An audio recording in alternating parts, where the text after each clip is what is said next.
Welcome to the Vault XL. Thank you for joining me. This is a two-part live pertaining to Donald Trump's arraignment in Miami, Florida, and Megan Fox.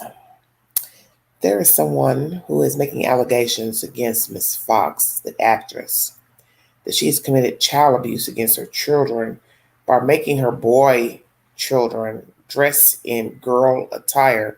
This is a two-part live.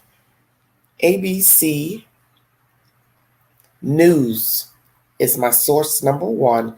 If you'd like to donate to this great network, $BeAngie129 Cash App. All stickers and chats are welcome during the live stream. Hello, Sammy P. How are you? Thank you for joining me. Rachel, just describe, if you will, what you witnessed transpire here this afternoon. David, we were taken up to the 13th floor to enter that courtroom. I was part of a small group of initially 20 people, members of the public, as well as reporters, who were allowed to enter the courtroom for such a historic arraignment of the former president. Before the arraignment actually began, former President Donald Trump seated at that defense table, at times appearing restless. He was twiddling his thumbs, his hands were crossed, his shoulders slunched over, his mood stern, at times stoic, but it was clear that he was ready to move forward and to move forward quickly. Walt Nauta, the co-defendant in this case, sitting just two chairs over. Trump did not utter a word throughout this entire proceeding, but he didn't necessarily have to. He appeared restless. Jack Smith, the special counsel, seated just on the other side of the former president in the first row, at times glancing toward him. The former president, from my view, never looked back. The judge asked at the beginning of this if Trump's two attorneys were there permanently or temporarily. We know that the former president has been meeting with new attorneys after two of his attorneys resigned just hours before that indictment was unsealed. Jack Smith glancing back at Trump at times, and his lawyer, especially when his lawyer said most certainly Trump pleads not guilty. Of course, the tension, as I'm sure many of our reporters have told you, came in the courtroom around who exactly Trump should have contact with. The judge laid out at first that Trump should have no contact with witnesses unless through counsel, no contact with the co-defendant in this case, but emphasizing that since Walt Nauta works for the former president, that he would only allow that to be contact about the facts of this case directly. Now, Trump's lawyers did make a very forceful argument inside, saying that that would be impossible because many of the witnesses or victims in this case could potentially be a lot of people that work for the former president. As we know, a lot of these classified documents were found at his Mar-a-Lago resort, in the bathroom, in the ballroom, in storage rooms. It was clear at one point that the former president was eager for this to end. When the bond was brought over for former President Donald Trump to sign it, he pulled a pen out of his jacket, signed it very quickly, his lawyers pouring through it. Well, turns out they skipped a couple of pages. That bond actually had to be brought back to that defense table 3 times, so much so that the judge remarked, "Third time's the charm." And then, of course, Walt Nauta not necessarily having a permanent legal defense team there today, and so he will not be arraigned for another 2 weeks. You know, David, sitting inside of that courtroom for such a historic arraignment today, I will tell you, I was just struck by the number of Secret Service in the room, so much so that the first 2 rows behind the former president were completely empty. I was struck by the president's mood. Again, at times, his arms crossed for most of this arraignment. He leaned forward, he leaned back, only glancing at the prosecutors occasionally, but for the most part, his eyes were staring forward straight at the judge. And when his arms weren't crossed, he was hunched over the table. Shoulders were slumped. And David, of course, as we are covering this unprecedented arraignment, one thing that certainly sticks out here is the fact that the judge said the words former president before the criminal defendant's name. And of course, in this case, that is Donald Trump. Rachel Scott, just emerging from that courtroom, we're watching the motorcade now leave federal court in South Florida. That motorcade beginning the journey back to the Northeast tonight, where the president plans to hold a rally. We suspect he will immediately begin to take aim at this investigation, and certainly the charges that he entered a not guilty plea to through his attorney, Mr. Blanche, a short time ago. Excellent reporting from Rachel Scott, and dare I say, it shows that we were on the right track in our conversation up here, because even she described the confusion in that courtroom, the challenge, the initial challenge anyway, if you will, the federal magistrate asking that the former president have no contact with any witnesses in this case except through counsel. And then there was the back and forth, the the asking for clarification, the judge did clarify with reference to the case. So that doesn't preclude him from talking to witnesses about, say, other things like a race for the president, the White House, but does preclude him, at least for now, until they can, reconsider perhaps under Aileen Cannon when she takes the case from here. But at least for now, there appears to be in place some guardrails here for the former president, being told that he's not to have contact with witnesses in this case about this case unless it's through counsel. Rachel reporting out, and I thought this was pretty interesting because Rachel was sequestered, if you will, because she was inside that courtroom, could not leave until everyone left. And much of her color bears out with what our other reporters were offering to us from the overflow room, that this was a president who wanted this over with, this hearing over with. She talked about his shoulders being hunched over. Interestingly, and Rachel, if you can still hear me, I think this is interesting for our audience. Jack Smith, the special counsel, obviously in that courtroom. We weren't sure if that would happen today. Pierre suspected it would, and he did appear. You did not notice any, you saw Jack Smith looking at the former president, but you didn't see the former president looking back to him. You would have told me that I would go. All right, everybody. It's a brief commercial break. 1 second. Back to him. No, look, Jack Smith's presence was certainly known in that courtroom. Our eyes caught him. In fact, before we actually caught the former president sitting at the defense table. And while Jack Smith glared at the former president through much of this, the former president never once turned around. I did not spot him looking back at Jack Smith. The former president was allowed to exit first, and then Jack Smith and the prosecutors followed, David. We know there's 2 federal prosecutors standing just before Jack Smith making the case before the federal magistrate judge. Did you see any contact between Smith and members of his team who took on the roles, at least in this initial hearing? Towards the end, we definitely did. In the beginning, before this arraignment actually began, Jack Smith was just seated in the first row, his eyes just staring forward. It wasn't until it started getting underway that we started seeing him look at the former president. And then at the end, when the judge allowed everyone to leave, that's when we did see Jack Smith walk out of the room with the other prosecutors and then speak to his team. Rachel, the former president's demeanor as he left that courtroom? Stoic, stern. He quickly rose up. He was allowed to exit through a side door. And there was one moment, David, as he was walking out of the room in which he turned back and looked at the members of the press as well as the public that had been seated there. Didn't say anything, didn't utter a word throughout the entire proceeding. He exited, but again, his demeanor, his body language, how stern he was, how restless he was at times, said everything about how the former president feels about today. He wanted to get this over with quickly, and he seemed pretty irritated that he had to come here for this appearance today, David. And Rachel, one of the other sort of pieces of color that came from the room was the wait in the beginning, that the president was seated for a time, waiting, we were told, up to 10 minutes or so for the federal magistrate judge to enter the courtroom. And we took note of that too, because obviously as the former president, you become accustomed to not waiting for much, particularly when the stakes are this high. I don't know if you were in the courtroom at that point and you witnessed that as well. Yes, David. So I was in the courtroom likely for probably about 7 or 8 minutes before the arraignment actually did begin. And I did notice this is when Trump did appear the most restless. He sat with his arms crossed. At times he was sort of swaying. This is when I saw him cross his hands, sitting on the desk, at times fiddling with his thumb or moving his hand behind his ear at one point. He was looking around to see when exactly this would begin, and we were wondering what the delay was as well. Obviously, there was so much security, Secret Service in the federal courthouse behind me. It took a while for members of the press, for members of the public to get in that room and to be seated. We all had to be screened before going in.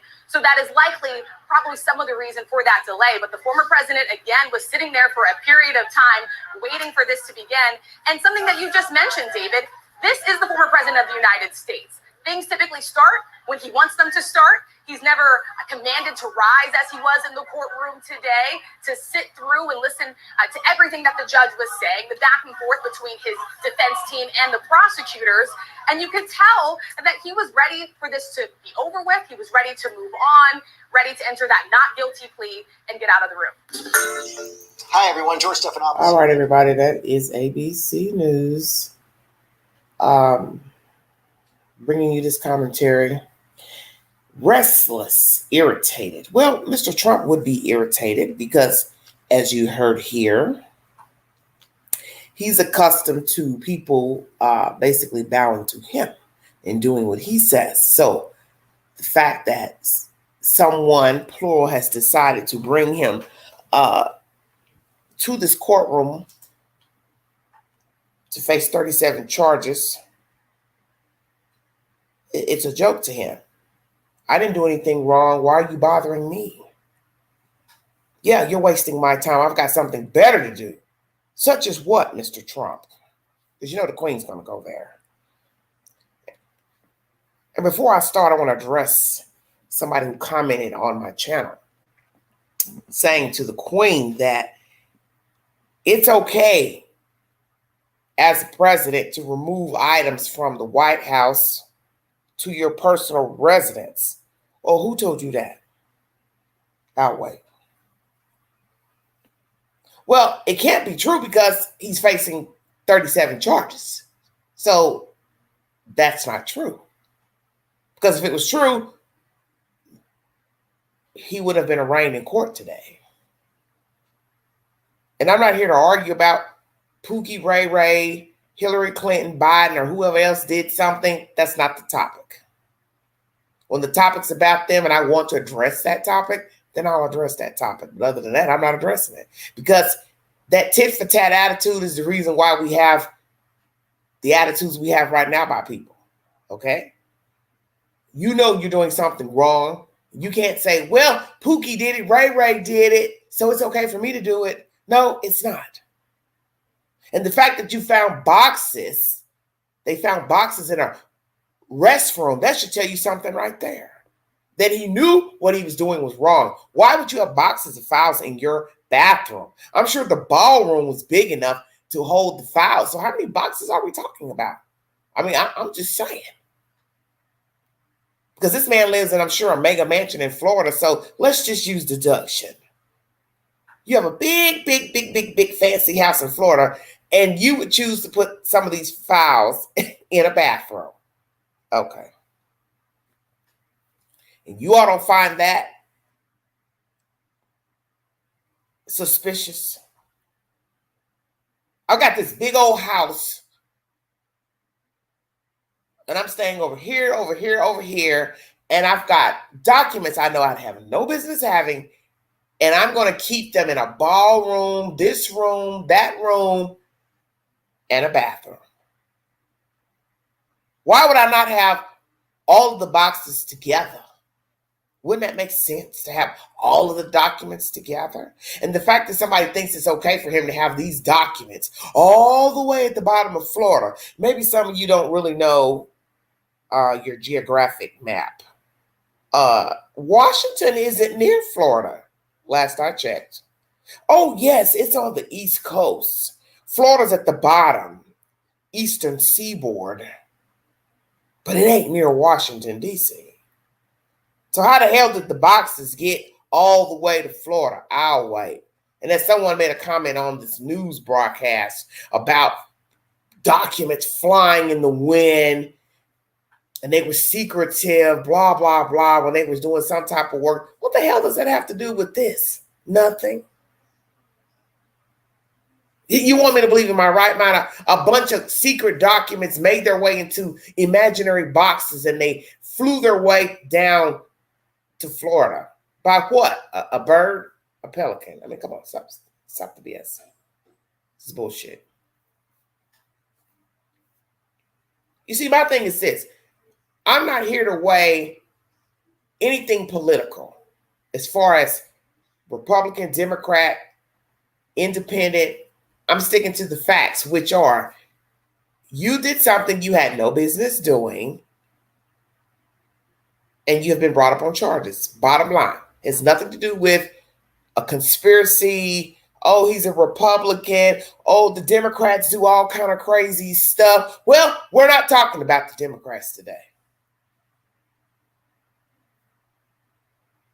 And to me, that's irresponsible rhetoric. That's what's wrong with the world. All that tit for tat. Well, he did it, she did it, so why are you picking on me? Well, old adage, because I can. Mr. Trump has a God complex. He thinks he's the head knocker in charge. I'm invincible. I can do what I want, when I want. I'm no longer the president. So what? Big deal. I've got these boxes of paperwork, blah, blah, blah. But that's the whole point. You've got them scattered all through your house. And God knows where you are any time of day. Anybody can go in those boxes and ramble around and be poking and prodding and taking photographs and pictures of whatever the hell's in those boxes. So to sit up here and go back and forth about, well, it ain't nothing important. What if it wasn't important? Why the hell do you have them? See, that's why I tell some of you, you don't make sense when you talk. So act like it's no big deal. It must be a big deal because he has them. He has them.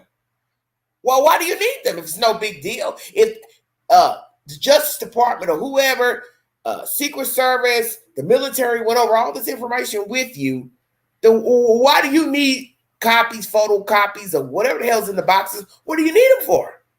Oh, he took them after the fact. It's when he left the White House. You're still not making any sense.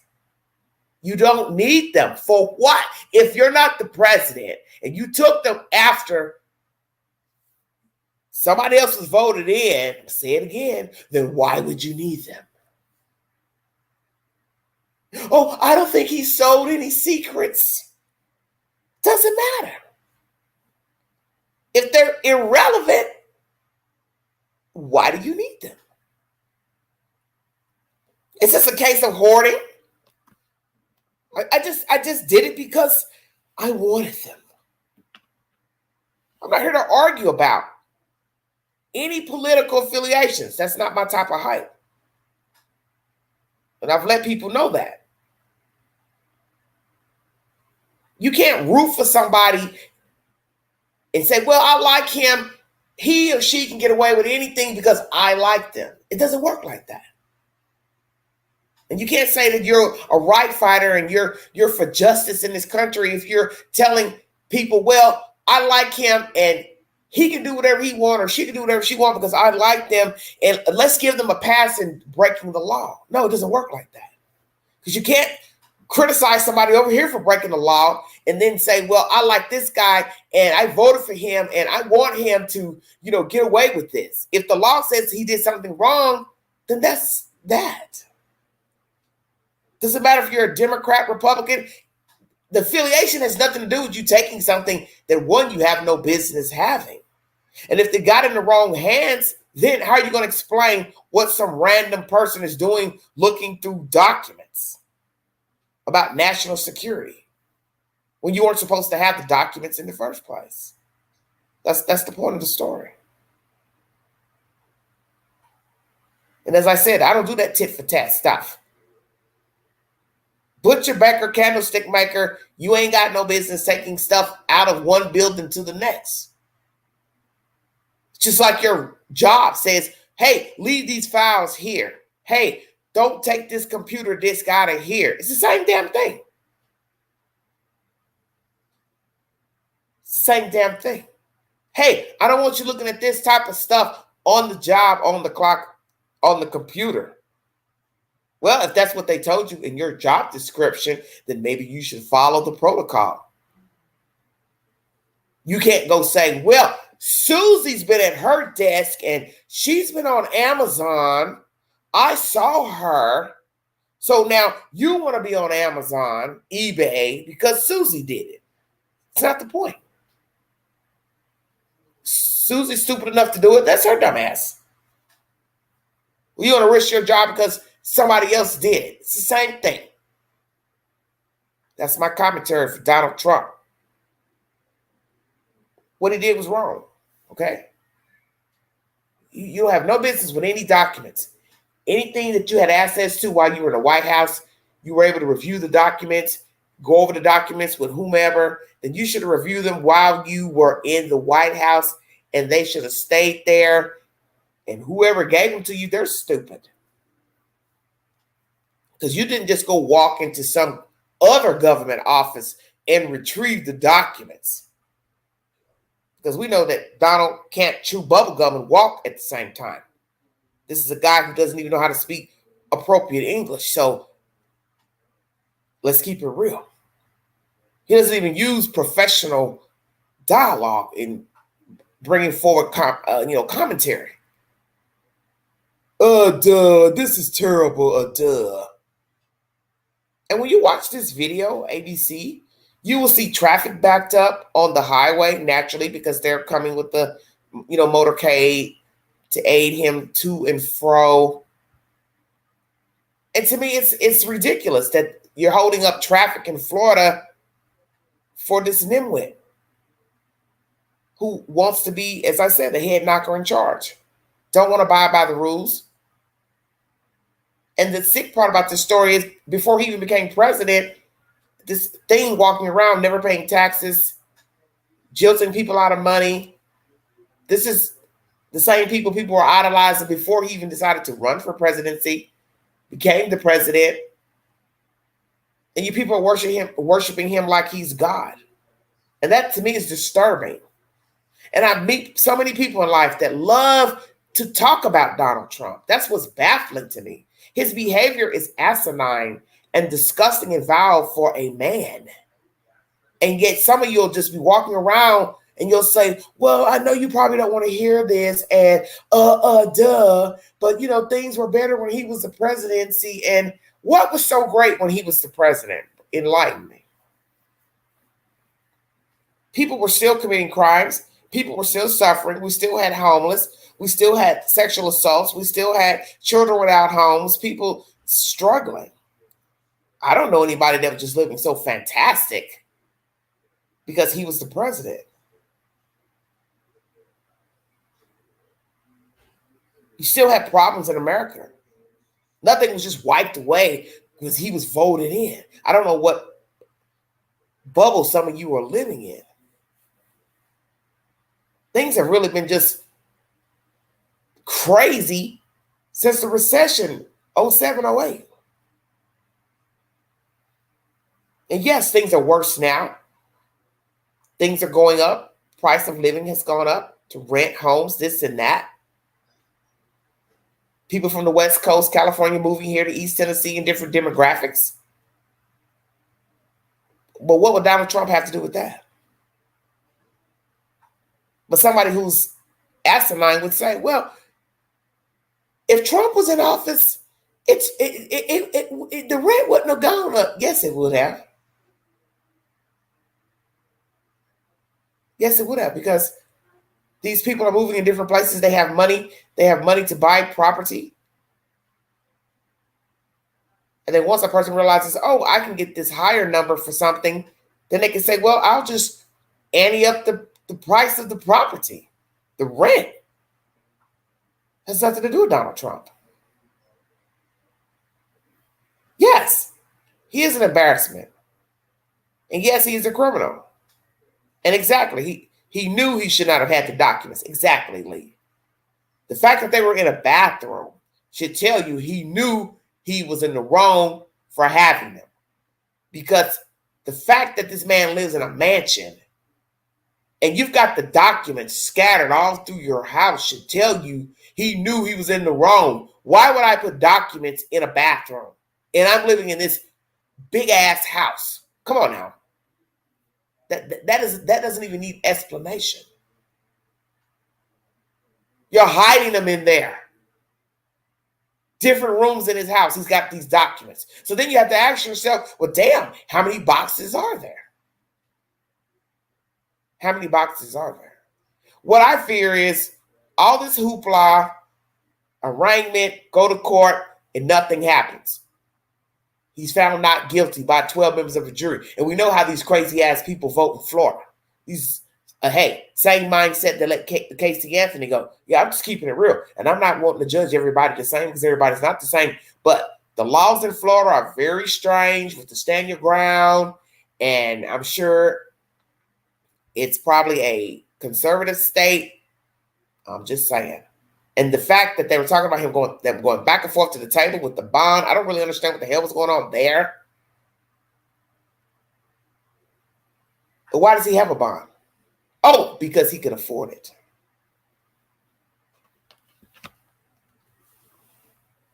But would somebody else have been afforded that luxury to have a bond and afford to bond out? Maybe not. That's my commentary. Second part of this live stream is pertaining to Megan Fox. Mercy, what a mess this is with Miss Meghan, everybody. Thank you for joining me. ABC News was the source pertaining to Mr. Trump, former president of this great nation.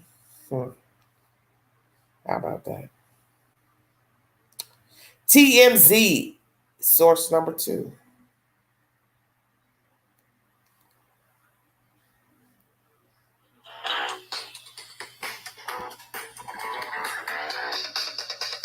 The culture wars, as it pertains to the LGBT community, raged on this weekend. Only this time, a celebrity was roped in, and that celebrity was Megan Fox.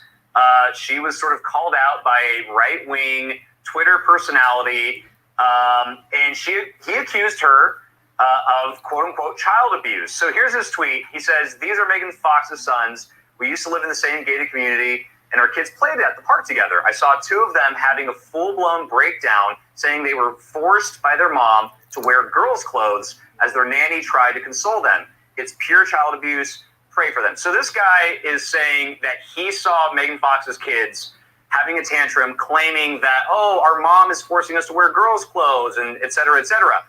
Megan Fox came out firing, as did her ex-husband, by the way, Brian Austin Green. She would. I mean, someone's claiming child abuse against you. Absolutely. 1,000%. So here's what she had to say. "Exploiting my child's gender identity to gain attention in your political campaign has put you on the wrong side of the universe." And she went on to say, quote unquote, "You messed with the wrong witch," is what she said. So the guy responded to that because Megan kind of played with it a little bit. She posted this photo of this so-called real witch. This is like from last week, but she said, "Me outside of Rob Starbucks' house," kind of joking like, yeah, this is me like being a witch outside of this guy's house. He's taking it serious. He's saying, now Megan Fox is threatening to hold seances and carcass eating rituals outside of my house. Now people know that not only do you quote unquote abuse your children, but you practice witchcraft too. So a lot of back and forth here. And even Elon Musk himself has also weighed in on this whole weird witch hunt. I mean, I don't even know what it is.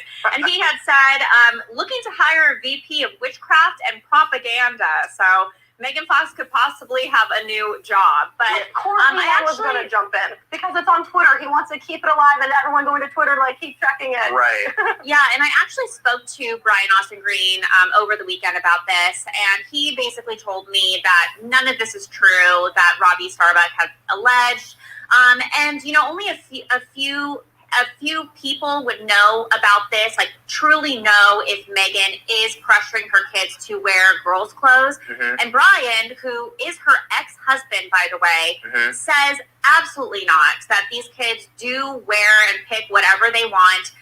And had even said that he's never heard of Robbie before, because if you remember in the original tweet, Robbie had alleged that he lived in the same community as them, and that's how he witnessed this incident or whatever.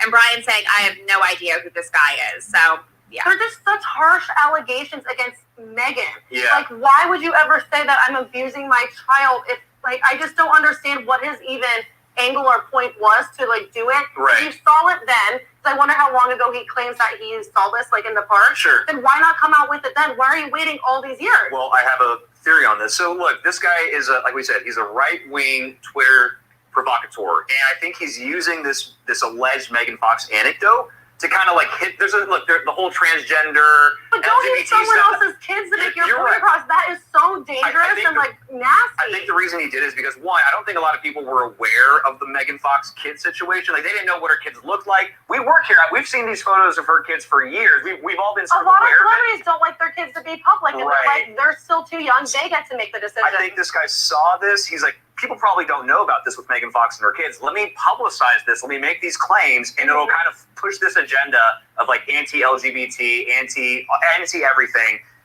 I suspect this guy has ulterior motives, and good on Megan Fox and Brian Austin Green for stamping them down. This is comedian Chris Hightower from Danville, Illinois. And anytime you bring people's kids into it, I feel like you're going too far. So I definitely think they overstep their boundaries. But if Elon Musk is looking for somebody to be the VP of witchcraft, I got a master's in science from Hogwarts and the dark arts. So let me know where the LinkedIn is, and I'll go ahead and apply. I need money.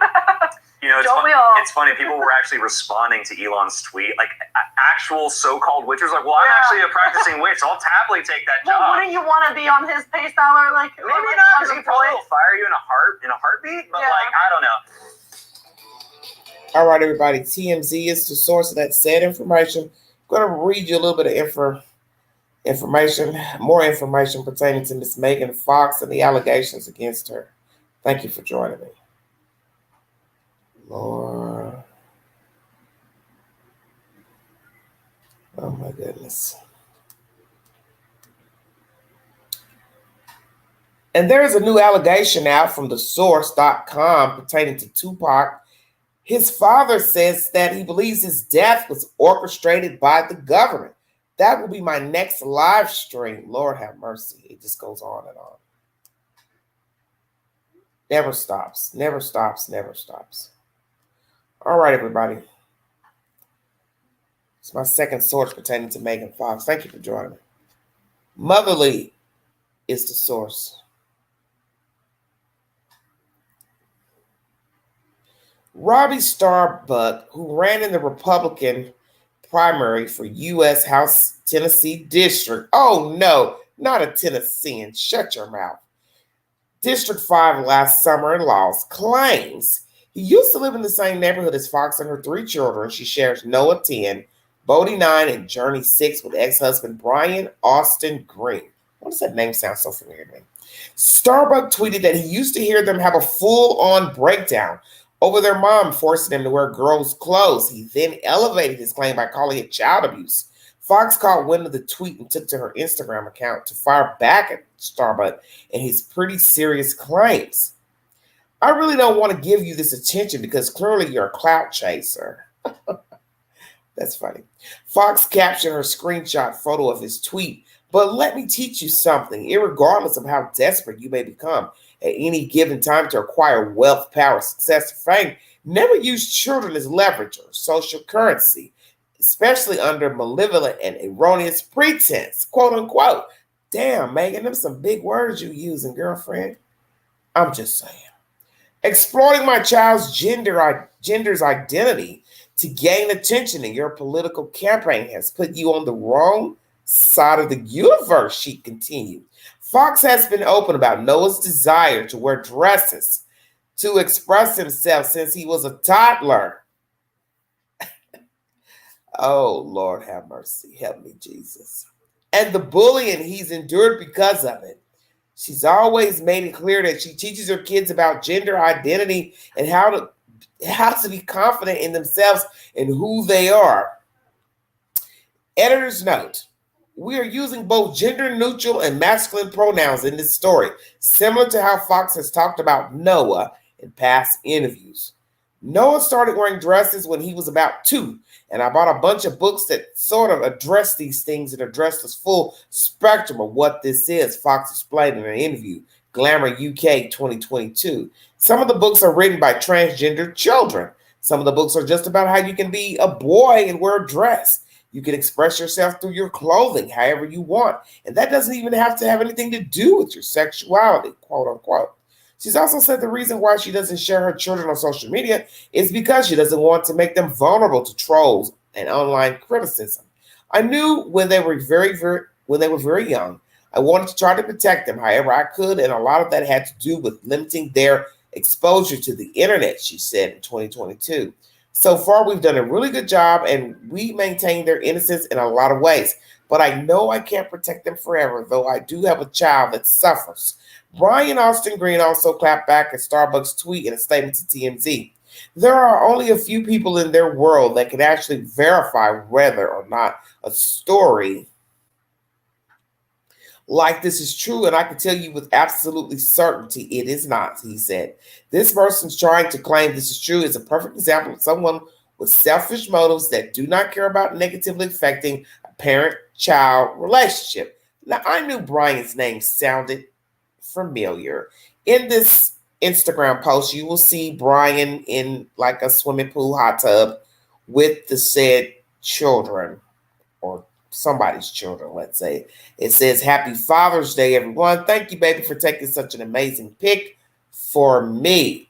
It's incredibly unfortunate that people choose to publicly bash children online, especially people with a large online presence who attack children as celebrities. These kids didn't ask to be in the spotlight, and they should be left entirely alone by everyone.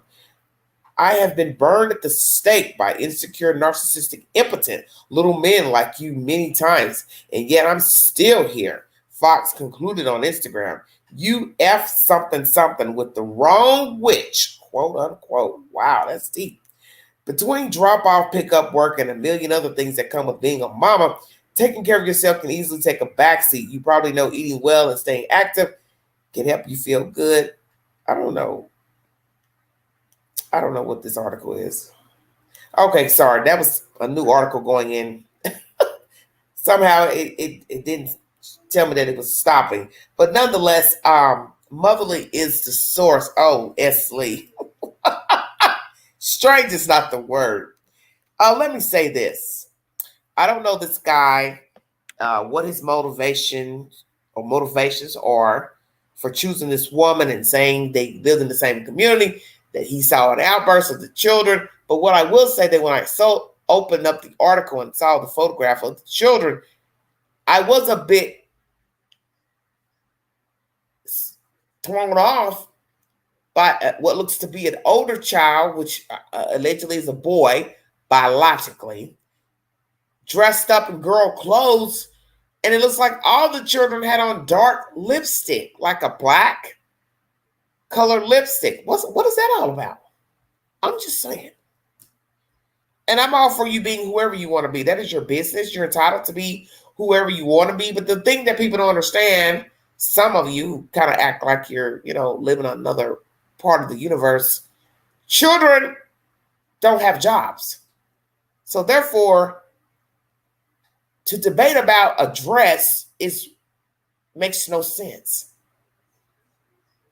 I've never known a 2-year-old to have a job. I've never known a 2-year-old to drive a car, have a bank account. So therefore, how would a 2-year-old come across wearing a dress as a boy? I'll wait.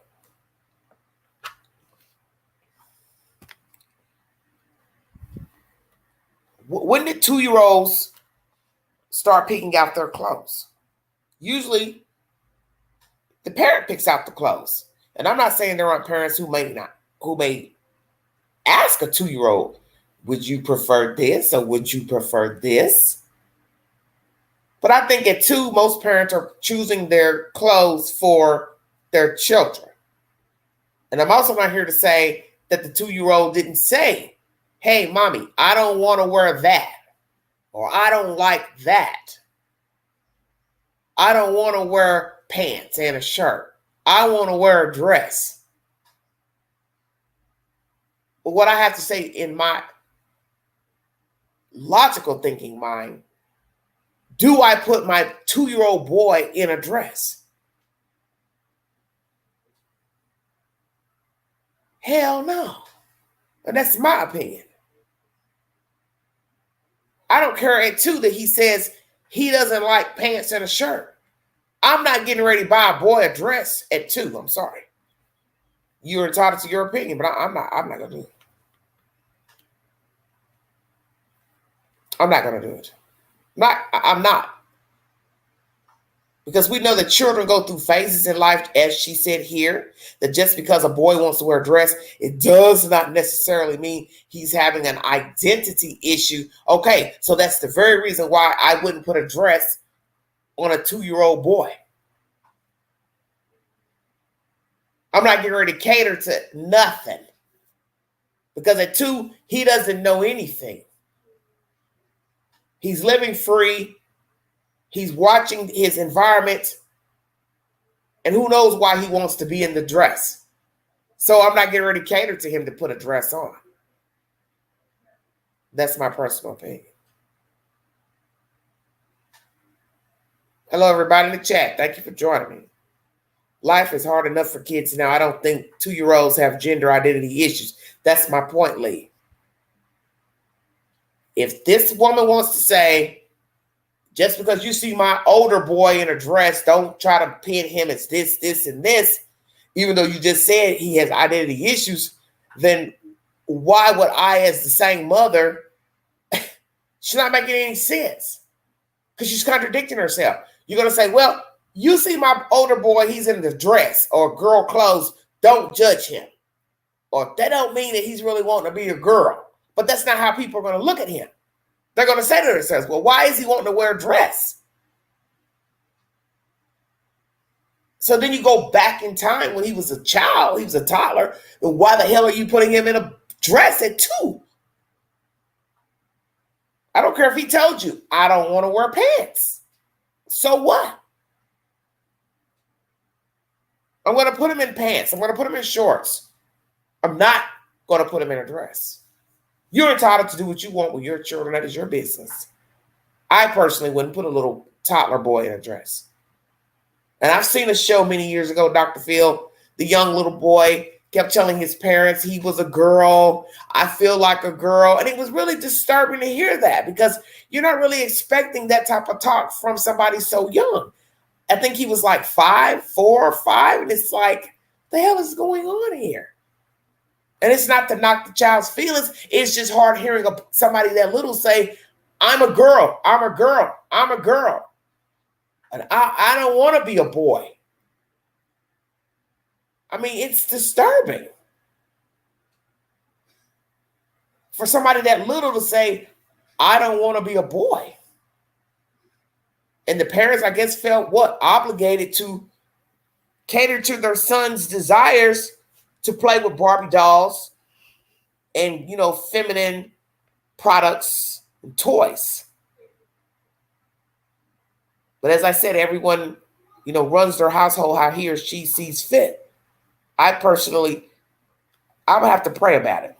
I just can't see me buying a little boy dresses. I'm sorry.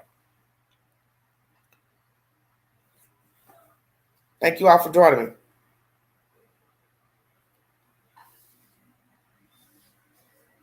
I'm supposed to have a guest up here. Motherly is the source of that information pertaining to Megan Fox, and TMZ was the other source. 1 second. I had somebody that was supposed to come on and give their commentary.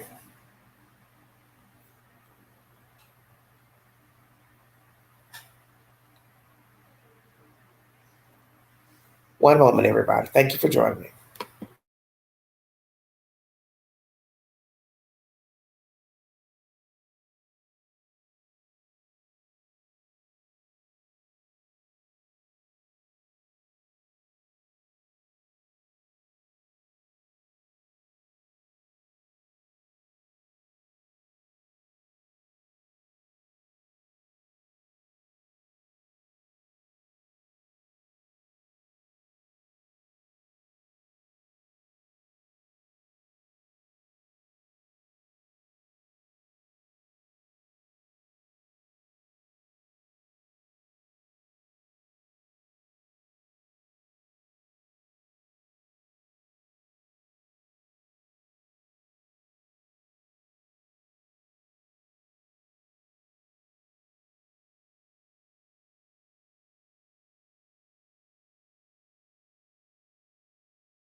All right, I'm back. Some of these parents are brainwashing their kids. Later on, they have identity problems. The world is tough enough. Sad. Well, ghostwriters, some may disagree with what you're saying. Feel like, well, you should, if your child says he or she wants to wear, oh, Lordy, opposite sex clothing, go ahead and cater to them. I just can't see doing it to a child that young. That's just I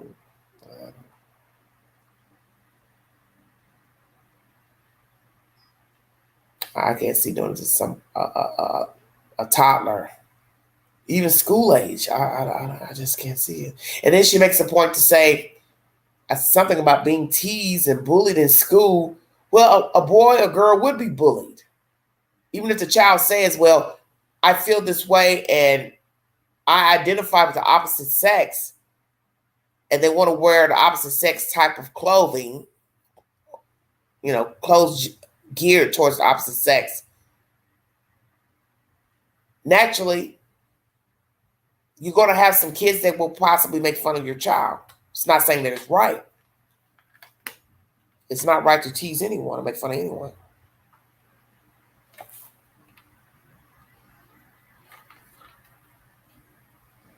But they're looking at him as a boy, and he's wearing a dress. So these other boys are, running around the schoolhouse in boy clothes. That's all they know. And if they've been raised to wear boy clothing, then that's all that they know. So yeah, some will possibly tease a boy child coming to school in girl clothing, vice versa. That's why I had this discussion, a week ago about the curriculum in the schoolhouse, and should there be a curriculum pertaining to identity issues? And as I said, who's going to be the person to exact the curriculum? How far into this curriculum is it going to go? Because children are going to ask questions, and will the teacher be able to answer the questions? Because you have to think about the person delivering the message. Will they be able to deliver the message without being biased? I don't think people are really thinking about that. That's in the LGBTQ community. You're just saying, well, I want this right now, but you're not thinking down the road. How far is this curriculum supposed to go? Exactly what is it that the person is supposed to be telling the children? 101 sensitivity. Maybe there should just be a course on how to treat people, period, no matter who you are. Whether you feel this gender or that gender. Ethics, an ethics course. How about that?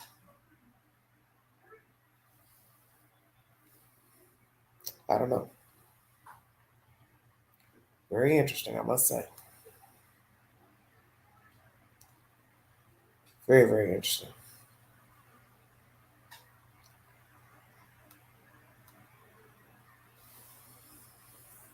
That's my sad commentary. Donald Trump attended an arraignment in Florida. He appeared restless, irritated, and as I said earlier, he would be, because he's always been the type to be in control.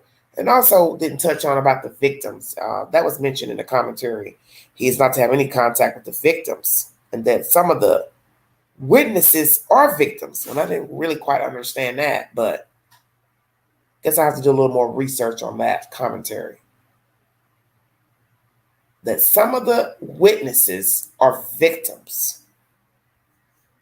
He also had 2 attorneys that dropped out. Why? I think we know why.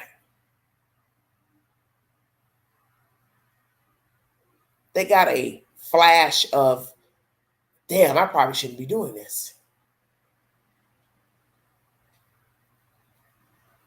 He's known to turn on people. See, that's the thing about Donald Trump. He turns on people.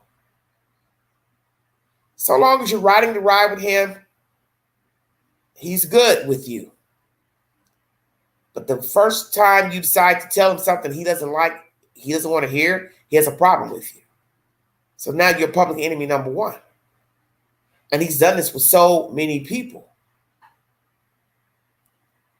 And I'm sure those lawyers, he'll be talking about them. Give them time. Oh, they're this, they're that, blah, blah, blah. But they were good enough to hire. Oh, but they back out. Now I don't like them. Because the thing that Mr. Trump doesn't understand, everybody's got to eat and sleep and live somewhere. The rest of us regular people, we don't have Secret Service following us around and escorting us to and from. That's the luxury you have. And maybe some days you don't really feel like it's a luxury. You want to be able to roam and do what you want, not be under, the eye of somebody all the time. But that's what you signed up for when you decided to run for the United States president. Became the president, and now no longer the president. You have been afforded the luxury of having Secret Service following you around to the day you die.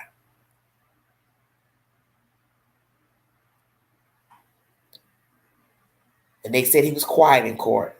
And that's funny considering how much he loves to talk on Twitter. He also has a rally tonight. I don't plan on divulging any of that information. Feel free to check it out on your own time, because I'm not interested in what Mr. Trump has to say to the general public, because I don't have respect for him as a human being. And it has nothing to do with his political affiliation. When I see that a person has no respect for human beings and they're always just nasty, always has something nasty to say about the same people that he would ride or die for, hell no. I'm not interested. He doesn't like women. He doesn't like men. He doesn't like anybody because he doesn't like himself. And the fact that he's as old as he is and acts so ignorant and talks so ignorant and belligerent is baffling, that you could be this old and talk the way he talks. That shows me that you've been talking like this.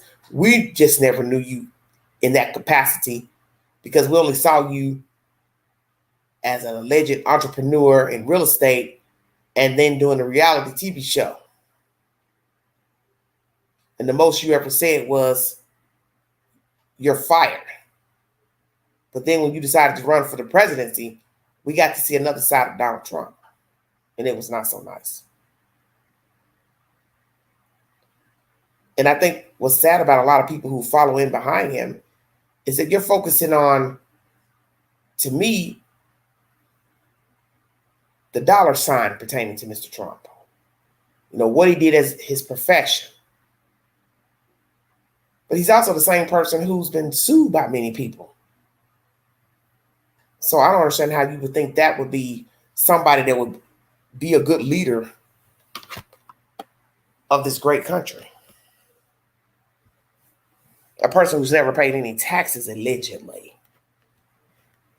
A person who's misled people in the financial world. How would that be a good leader? A man who has been notoriously philandering with different women while married, using his lawyer to pay a woman off so as the money cannot be tracked back to him. That's somebody you would want to be your president. And a man who easily turns on people when they decide that they want to bow out from dealing with him and riding alongside him, or they have been found to be doing misdeeds. Now he has a problem with that. Why in the world would you want that to be your leader? That's why I said he has a God complex. And many of the people that follow him, they act like he is God. And that to me is disturbing. Because there's only one maker. And his name is not Donald Trump. Megan Fox has been accused of child abuse by some guy. Do not know if he's doing this for clout, wanting attention. If he actually saw these allegations of her children crying and moaning about dress attire. I don't know. I don't know these people from Adam. But the one thing I do know is that I would not be trying to coerce my children into putting on, especially boy children. I would not be trying to put my boy children in girl clothes at a very young age. I would wait till they got much older. I'm not getting ready to specify what age, but definitely not toddlers and school age. I just would have a problem with that. My conscience couldn't be still on that. putting a toddler in dresses. I couldn't condone that, because I feel like the boy child could be looking at sisters or other girls and just think, well, she's pretty. She looks pretty in a dress. I want to wear a dress. Why in the world would I say to myself, okay, I'm never going to put my boy child, a 2-year-old, in a damn dress? I don't think that's right. That's just my opinion. That's my commentary for this evening. Brittany was supposed to come up, but she's not responding. I don't know what's going on, but that's my said commentary. But I want to thank you all for following the content. I will be back with more stimulating information. As most of you know that follow my network in true crime, Summer Wells went missing 2 years ago, June 15th. Allegedly, this is the allegations from her parents. And this week will mark 2 years that the girl child went missing out of East Tennessee. And I will do a live stream pertaining to the 2-year anniversary of Summer Wells. I will also be bringing you more commentary tomorrow. I'll try to pick some diverse topics to bring to you. As I said, I would like to discuss, different things going on in the country besides true crime. Once again, if you'd like to donate to this great network, $Beganji129 Cash App. All stickers and chats are welcome during the live stream. Thank you for your time. This is a 2-part live. Please go back to the beginning of this live stream to get the said information and the sources. Please check my community board for said polls. I will put up a poll pertaining to Donald Trump and Megan Fox after this live stream. And sorry I have not brought you a movie of the week. I've been a bit distracted, but I will bring you a movie suggestion for this week. And thank you all so much for tuning into this live stream. You have been listening to The Vault. Exhale.